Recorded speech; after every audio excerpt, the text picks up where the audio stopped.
हाय दोस्तों, आपका हमारे YouTube चैनल ऑनलाइन स्टडी शाला में स्वागत है। दोस्त, मैं विशाल आप लोगों के लिए महत्वपूर्ण प्रश्नों की श्रृंखला लेकर आया हूं, जो प्रतियोगी परीक्षाओं की दृष्टि से अत्यंत महत्वपूर्ण है। यह उत्तर प्रदेश और भारत जीके से संबंधित है। दोस्त, यह प्रैक्टिस सेट 9 है। यदि आप हमारे चैनल पर नए हैं दोस्त, तो हमारे YouTube चैनल ऑनलाइन स्टडी शाला को सब्सक्राइब करें और वीडियो को अधिक से अधिक शेयर करें। दोस्त, तो चलते हैं हम अपने प्रश्नों की ओर। हमारा पहला प्रश्न है, विश्व व्यापार संगठन का मुख्यालय कहाँ पर है? ए वाशिंगटन, बी जिनेवा, सी काठमांडू, डी अफगानिस्तान। तो जो विश्व व्यापार संगठन है, इसका मुख्यालय जो है दोस्त, वह है हमारा जिनेवा में। तो इसका सही जवाब हो जाएगा ऑप्शन नंबर बी, जिनेवा। ये देखिए, मैंने विश्व व्यापार संगठन, जिसे अंग्रेजी में वर्ल्ड ट्रेड ऑर्गेनाइजेशन कहते हैं, उसका लोगो लगा दिया है, आप देख सकते हैं। अगला प्रश्न है दोस्त, भारत में हरित क्रांति के जनक कौन हैं? A M S Swaminathan, B Jagdish Chandra Basu, C Ernst Haeckel, D इनमें से कोई नहीं।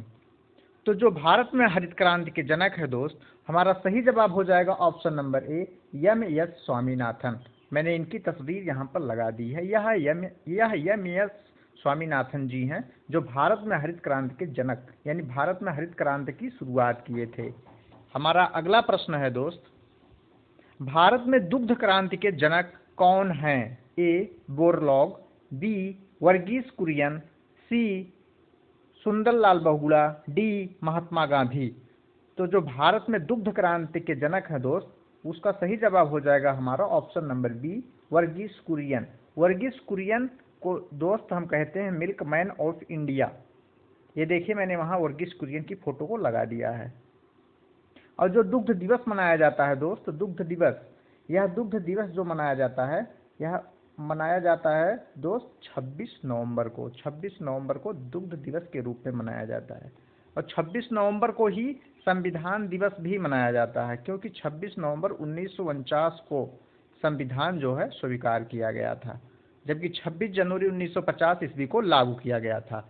तो भारत में दुग्ध क्रांति के जनक कौन है? वर्गीस कुरियन है। इन्हें मिल्क मैन ऑफ इंडिया कहते हैं। और जो दुग्ध दिवस मनाया जाता है वह 26 नवंबर को मनाया जाता है। और 26 नवंबर को संविधान दिवस भी मनाया जाता है, क्योंकि 26 नवंबर 1949 को हमारा संविधान स्वीकार किया गया था और 26 जनवरी 1950 को यह संविधान लागू किया गया था। अगले प्रश्न पर चलते हैं दोस्त। हमारा अगला प्रश्न है, विश्व में हरित क्रांति के जनक किसको माना जाता है? ए Gaura Devi, B Norman Borlaug, सी लिंडमैन, डी पांडुरंग हेगड़े। तो जो दोस्त विश्व में, भारत में तो हरित क्रांति के जनक थे एम एस स्वामीनाथन जी, जबकि विश्व में जो हरित क्रांति के जनक हैं दोस्त, इसका सही जवाब हो जाएगा option number B, Norman Borlaug. Norman Borlaug को दोस्त विश्व में हरित क्रांति के जनक कहते हैं, जबकि भारत में हरित क्रांति के जनक जो थे वो थे एम एस स्वामीनाथन जी। अगले प्रश्न पर चलते हैं दोस्त। अगला प्रश्न है, जीवाश्मों के आधार पर मनुष्य की उत्पत्ति कहाँ मानी जाती है? ए एशिया में, B Australia, C Africa, D Europe. तो जीवाश्म जो होते हैं, जैसे हड्डी वगैरह जो होते हैं, उनके आधार पर जो मनुष्य की उत्पत्ति मानी जाती है दोस्त, वह हमारा माना जाता है। इसका सही जवाब हो जाएगा option number C, Africa. Africa की रिफ्ट घाटी जो है दोस्त, वहीं पे मनुष्यों की जो जीवाश्मों के आधार पर उत्पत्ति का केंद्र माना जाता है, रिफ्ट घाटी में। अगले प्रश्न पर चलते हैं दोस्त। अगला प्रश्न है, इससे पहले देखिए यहाँ पर दिखाया गया है, ये अफ्रीका महाद्वीप है दोस्त। और अफ्रीका महाद्वीप में जो इधर का पार्ट है, इधर का जो ये पोर्शन दिखाया गया है दोस्त, आप लोग देख सकते हैं, जो बनाया गया है ऐसे करके चौकोर, इसमें जो बनाया गया, इसी को देखिए यहाँ पर बड़ा सा दिखा दिया गया है जूम करके दोस्त। तो यही हमारी रिफ्ट घाटी है, जहाँ पर जीवाश्मों के आधार पर मनुष्यों की उत्पत्ति मानी जाती है। अगला प्रश्न है दोस्त, उत्तर प्रदेश में का सबसे बड़ा जिला कौन सा है? ए हापुड़, बी लखीमपुर खीरी, सी गोरखपुर, डी सहारनपुर। तो जो उत्तर प्रदेश का सबसे बड़ा जिला है दोस्त, सबसे बड़ा, वह हमारा सही जवाब हो जाएगा option number B, Lakhimpur Kheri. यह उत्तर प्रदेश का सबसे बड़ा जिला है और लखीमपुर खीरी में एक नेशनल पार्क पाया जाता है दोस्त, जिसे दुधवा नेशनल पार्क कहते हैं। यह लखीमपुर खीरी में ही पाया जाता है। हापुड़ जो है यह उत्तर प्रदेश का सबसे छोटा जिला है दोस्त, यह सबसे छोटा जिला है। सबसे बड़ा लखीमपुर, सबसे जो छोटा हापुड़। और गोरखपुर जो है दोस्त, इसे यहाँ पर नाथ मंदिर है, यानी नाथों का शहर भी कह सकते हैं। यहाँ पर नाथों का शहर क्यों कहते हैं? क्योंकि यहाँ नाथ संप्रदाय के लोग सर्वाधिक मात्रा में रहते हैं। सहारनपुर दोस्त जो है यह सबसे उत्तरी जिला है, उत्तर प्रदेश का सबसे उत्तरी जिला है क्या? सहारनपुर। अगले प्रश्न पर चलते हैं दोस्त। हमारा अगला प्रश्न है, उत्तर प्रदेश में सर्वाधिक वर्षा किस स्थान पर होती है? ए मथुरा, बी गोरखपुर, सी कन्नौज, डी शामली। तो उत्तर प्रदेश में जो सर्वाधिक वर्षा होती है दोस्त, यह होती है, हमारा सही जवाब हो जाएगा option number B Gorakhpur. Gorakhpur में सर्वाधिक वर्षा होती है। जबकि सबसे कम वर्षा जो होती है दोस्त उत्तर प्रदेश में, वह मथुरा जिले में होती है। मथुरा में सबसे कम वर्षा और सर्वाधिक वर्षा वह गोरखपुर में होती है।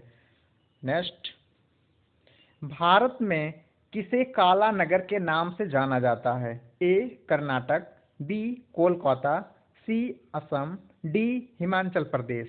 तो भारत में जो है कौन सा राज्य है जिसे काला नगर के नाम से जाना जाता है दोस्त? तो उस राज्य में एक आता है कोलकाता। कोलकाता को जो दोस्त, हमारा सही जवाब हो जाएगा option number B Kolkata. Kolkata को काला नगर कहते हैं। क्यों काला नगर कहते हैं दोस्त? क्योंकि यहाँ पे काली माता का मंदिर प्रसिद्ध है, इसलिए इसे काला नगर कहते हैं। काली माता के मंदिर के कारण इसे हम काला नगर के नाम से जानते हैं। किसे? कोलकाता को। ये देखिए मैंने यहाँ पर लगा दिया है काली माता का ये मंदिर है, इसी के लिए इसे कोलकाता को हम काला नगर के नाम से जानते हैं। नेक्स्ट, किस क्षेत्र में ओजोन परत पाई जाती है?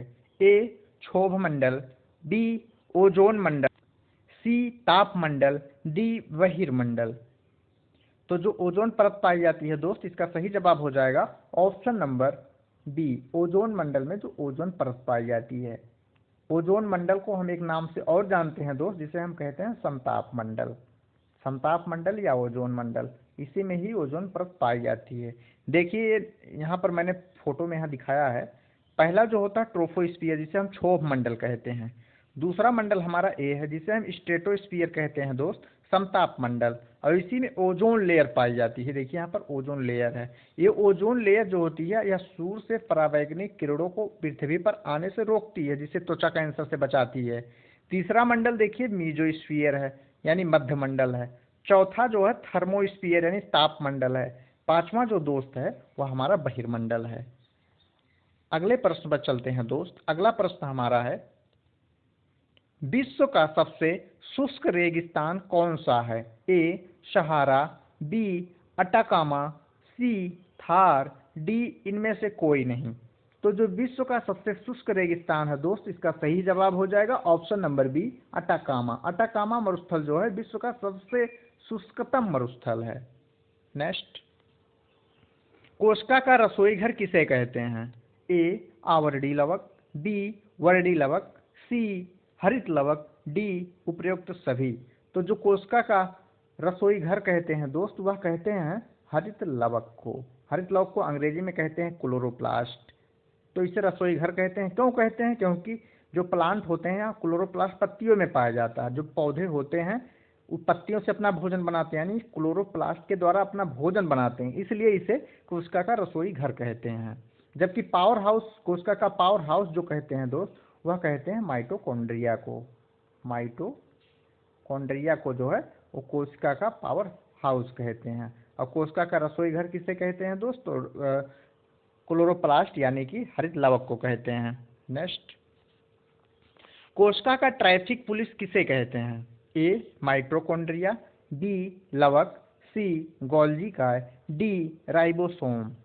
तो जो कोशिका का ट्रैफिक पुलिस कहते हैं दोस्त, इसका सही जवाब हो जाएगा ऑप्शन नंबर सी गोल्जी काय। गोल्जी काय की देखिए यहाँ पर मैंने फोटो लगा दी, इसे गोल्जी काय कहते हैं। इसे हम कोशिका का ट्रैफिक पुलिस कहते हैं।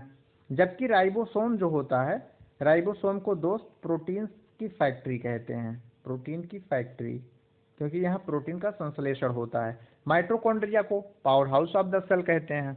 नेक्स्ट, मनुष्य में प्रोटीन का सर्वाधिक पाचन कहाँ पर होता है? ए छोटी आंत में, बी अमाशय में, सी मुख में, डी यकृत में। तो दोस्त जो प्रोटीन का सर्वाधिक पाचन मनुष्य के शरीर में जो जहाँ होता है उसका सही जवाब हो जाएगा ऑप्शन नंबर बी आमाशय में। विज्ञान की भाषा में इसे आमाशय कहते हैं, अपनी भाषा में इसे हम पेट कहते हैं। तो पेट में जो है सर्वाधिक पाचन होता है। किसका पाचन होता है सर्वाधिक? प्रोटीन का। कितने परसेंट प्रोटीन? तो 100% में 70% प्रोटीन का पाचन ये अमाशय में ही हो जाता है। अमाशय किस साइड में पाया जाता है हमारे? तो बाएं साइड में, पूरे में नहीं पाया जाता है। देखिए यहाँ पर दिखाया गया है बाएं साइड में हमारा अमाशय है, जबकि इधर जो दिखाया गया है ये यकृत है दोस्त। तो अमाशय की देखिए मैंने यहाँ पर अलग से फोटो लगा दी है, इसको काट के जूम करके, तो ये दिखाया गया है ये अमाशय हमारा बाएं साइड में उपस्थित होता है। यहाँ पर प्रोटीन का सर्वाधिक पाचन यानी 70% प्रोटीन का पाचन मनुष्य के शरीर में यहीं पर हो जाता है। नेक्स्ट, एक स्वस्थ मनुष्य 1 मिनट में कितनी बार सांस लेता है? ए 12 से 16 बार, बी 20 से 25 बार, सी 8 से 10 बार, डी 18 से 20 बार। तो दोस्त जो एक स्वस्थ मनुष्य होता है वह जो 1 मिनट में सांस लेता है, इसका सही जवाब हो जाएगा ऑप्शन नंबर ए 12 से 16 बार। 12 से 16 बार में मनुष्य 1 मिनट में सांस लेता है।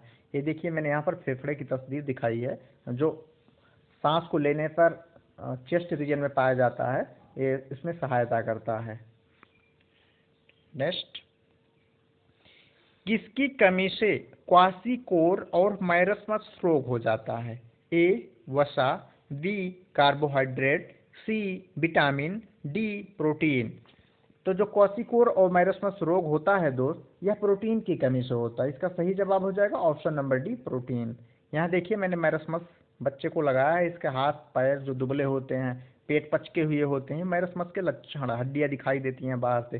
जबकि क्वाशीकोर में भी यही सब लक्षण है, बस उसमें जो है पेट जो होता है निकला हुआ होता है दोस्त। नेक्स्ट, कौन सी विटामिन मनुष्य को सूर्य से प्रकाश से मिलती है? मतलब कौन सी विटामिन ऐसा है जो मनुष्य सूर्य के प्रकाश से प्राप्त करता है? Vitamin A, vitamin D, vitamin C, इनमें से कोई नहीं। तो दोस्त जो सूर्य के प्रकाश से हमें फ्री में विटामिन मिल जाती है वह हमारा विटामिन डी है। इसका सही जवाब हो जाएगा option number B vitamin D. Vitamin D की कमी से जो रोग होता है दोस्त उसे हम कहते हैं रिकेटस। रिकेट्स जो होता है विटामिन डी की कमी से रोग हो जाता है। विटामिन ई की कमी, एक की कमी से जो होता है उसे हम रतौंधी कहते हैं दोस्त। रतौंधी नाइट ब्लाइंडनेस अंग्रेजी में कहते हैं। विटामिन सी से जो होता है मसूड़ों में खून आना, मसूड़ों में दांत के मसूड़े जो होते हैं दोस्त वहाँ पर वो खून आने लगते हैं, मसूड़ों में खून आना, ये विटामिन सी की कमी से होते हैं। नेक्स्ट दोस्त हमारे प्रश्न यहीं पर समाप्त होते हैं। अब हम लोग मिलेंगे अगले वीडियो में। यदि आप हमारे चैनल पर नए हैं तो हमारे यूट्यूब चैनल ऑनलाइन स्टडी शाला को सब्सक्राइब करें, बेल आइकन जरूर दबाएं और वीडियो को अधिक से अधिक शेयर करें ताकि इच्छुक लोगों तक यह वीडियो पहुंच सके। तो दोस्त वीडियो को यहीं पर समाप्त करते हैं। धन्यवाद।